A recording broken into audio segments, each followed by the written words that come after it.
কেমন আছো তোমরা? ভারতের গোমূত্র খাওয়া জাতি, গরুর গোমূত্র খাওয়া জাতি, তোমাদের মাথায় যে বুদ্ধি কতটুকু আছে আমাদের সেটা জানা হয়ে গেছে।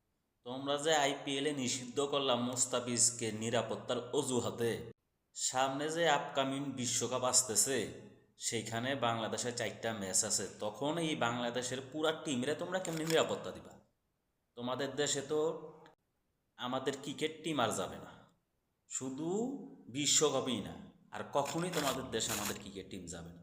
এতে বাংলাদেশের ক্ষতি হয়নি, ক্ষতি হইলে তোমাদেরই হয়েছে। তোমরা কি আমাদেরকে পাকিস্তানের সাথে তুলনা করো? আমরা কি রাজাকার? আসলে পাকিস্তান ঠিকই আছে তোমাদের জন্য। এতদিন তো পাকিস্তানকে আমরাও রাজাকার বলছি, কিন্তু এখন বর্তমানে দেখা যাচ্ছে তোমরা হইছো স্বৈরাচার, তোমরা হইছো রাজাকার। তোমাদেরকে গরুর মূত্র আর সাথে ছাগলের চনা মিশিয়ে না খাওয়াইলে মনে হয় মাথার বুদ্ধি আর পারবো না। মদ খাও শালার পু শালা।